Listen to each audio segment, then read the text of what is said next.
Better beginner Harley, Street 750 or Harley Sportster?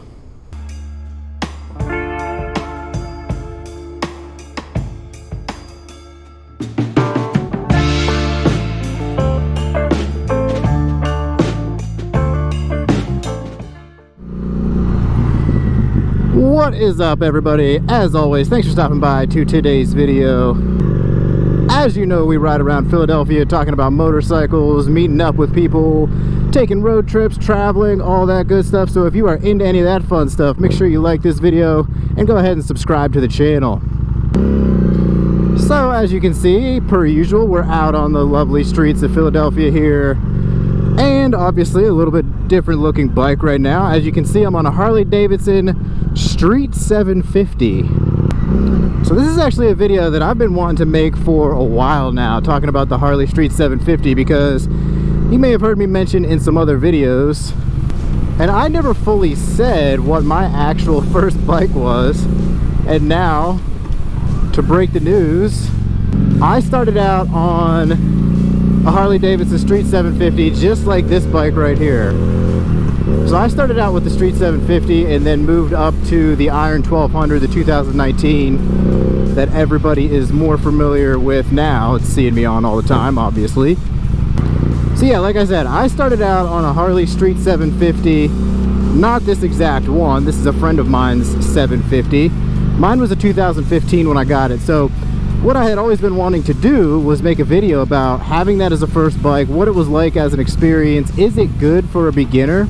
Since I started on that bike, go over some of the good points, some of the bad points. Like I said, is it good for a beginner? And what's the difference between starting on a 750 or a Sportster? Because they both kind of have that connotation, obviously, as like a little bit of an entry-level bike.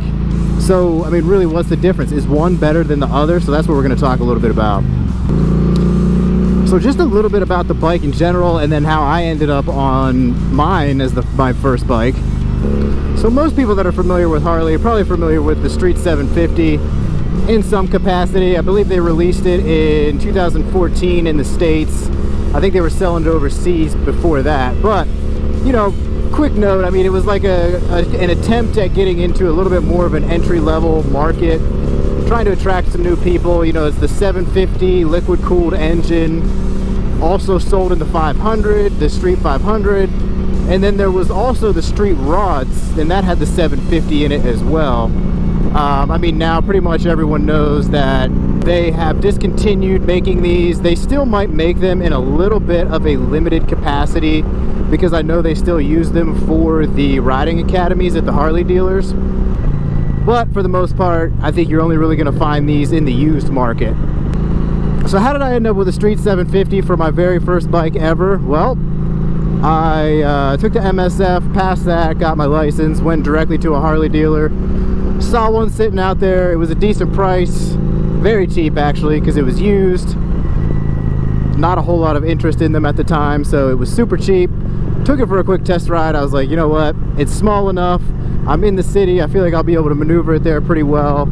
Felt comfortable on it, felt good. I was like, you know what, I'll take it, let's go, let's do this. So let's get this thing. So I had the Street 750 for my first total year of riding, put about 1,500 miles on it.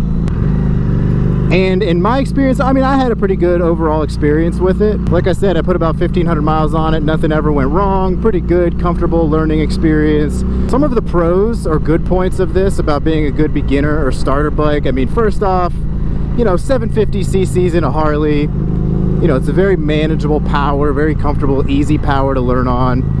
Some of the specs on this, you're looking at about 52, 53 horsepower and like, I don't know, 49, 50 foot-pounds of torque or something like that. Not very much horsepower or torque, but enough to, I mean, pretty much get you whatever you want to do on it.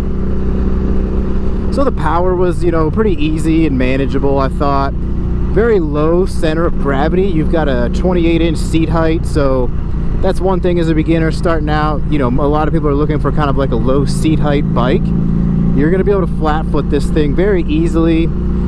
It's very well balanced. You know, you don't feel kind of off or with the handling or anything. You're in tight to the bike. My arms are a little bent. I'm in a little bit of a tight position.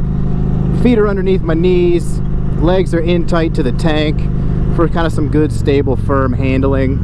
So those are some of the, you know, some of the good points that are going to be good for a beginner. You're going to feel pretty comfortable on this thing, and it only weighs 480 pounds. So I mean, you're going to be able to handle it, maneuver it, you know, walk it if you need to, move it in and out of places. And for me, I mean, that was all I was really looking for in my first bike, especially being in the city. I was like, I want to be able to feel comfortable on this, want to maneuver it, and just, you know, learn for like a year. You know, like I said, learned on this thing for a year, put 1,500 miles on it. It was a pretty good learning experience. And again, back to a little bit of the power for a beginner. You know, I mean, you've got enough to kind of like, you know, you can zip around a little bit, get through some gears pretty easily and pretty quick.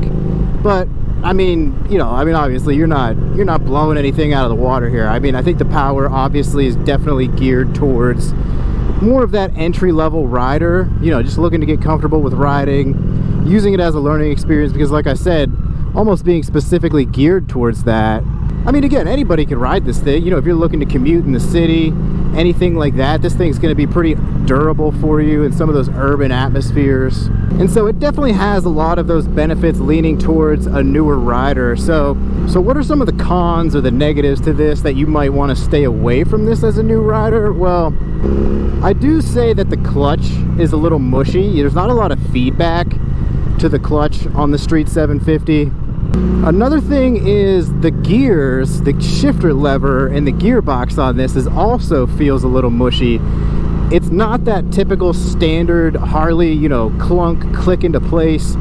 Honestly, sometimes I would get a little confused if I was even like in gear or in the right gear sometimes. But I mean, you kind of get used to that. I guess any bike could be like that, but you get used to it. But that's kind of one of my complaints. The clutch was a little mushy, not super tight. The gears also a little kind of uncertain, I guess you would say. And as a beginner, you really want to kind of have that confidence in the friction zone and in your gears when you're clicking those into place. Another thing that I'll say that I wasn't a huge fan of is, I guess because it's a little bit of a less, you know, lower powered bike, 750cc's, not a lot of horsepower, stuff like that. The gears are very short. Like by the time you get the clutch out from a stop at first gear, like you're having to get right up into second really quick, because that power is starting to die off. And that's kind of the same all the way through, you know, up into like second, third, fourth, is these gears are very short. So one of the things that kind of bothered me on as a newer rider was like turning from a stop and having to kind of like either crank it through first to get through or shift. Kind of as a newer rider, it was just like a lot to think about. You know, sometimes when you're having to shift through a turn like that, you know, maybe you would want to try to stretch it out a little bit farther so you weren't having to shift through a turn. But I mean, not a huge deal. It's just something to kind of like think about as a newer rider. But yeah, so those are some of the just like simple things, pros and cons you would consider the Street 750 with a newer rider. Another thing is price, obviously, too. As a newer rider, you're probably not wanting to drop like a lot of money. These are all over the place now on the used market, whether it's private seller or dealers have a ton of them. I mean, they're super cheap. They're very approachable, like I said, with the power and the handling and the cost.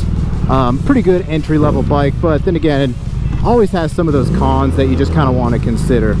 So before we continue the conversation into how it then compares to the Sportster and which one's a better beginner bike and how they compare, let's pull over and just take a quick closer look at this thing.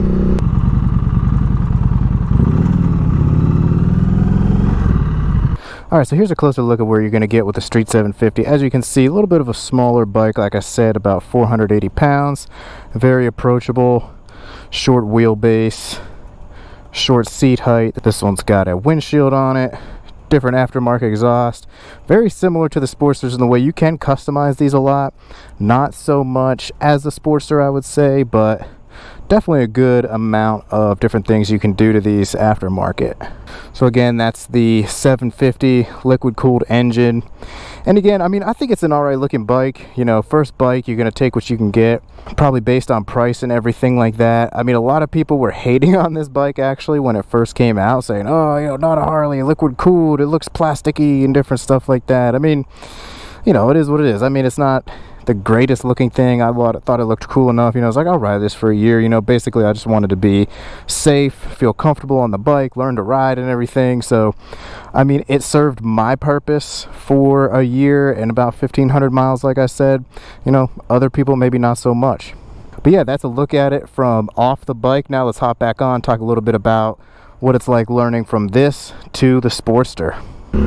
So when you think about this now in comparison to a Sportster, obviously if you're looking at this from an entry-level perspective, the engine at least, 750 cc's, less than the 883, less than the 1200.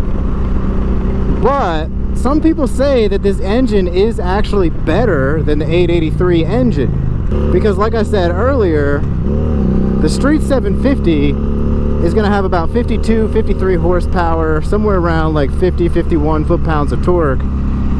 It's claimed the 883 Sportster engine has 49 horsepower and like low 50-something foot-pounds of torque. So that bike also weighs about 560 pounds. So when you take into account the lightness and the size reduction in the Street 750, you potentially have a faster motorcycle. So I mean, I don't know, it's hard to tell. I mean, it all comes down to your preference. You know, is this bike better than a Sportster in general, or to learn on? I mean, I do think it is a great bike to learn on, but some of those factors against it, like the mushy clutch and the mushy gearbox that I know the Sportster doesn't have. It has a very good clutch, very good click into place of the gearbox. That gives you a lot of confidence. I really like that aspect a lot better to the Sportsters.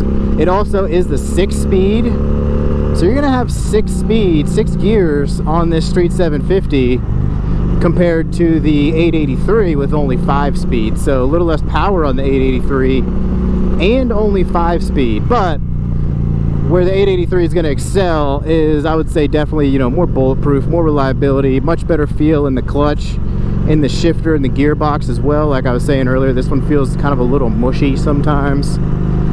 So the 883 is going to win for that perspective. Another thing that is surprisingly nice on this 750 is the seat and the suspension.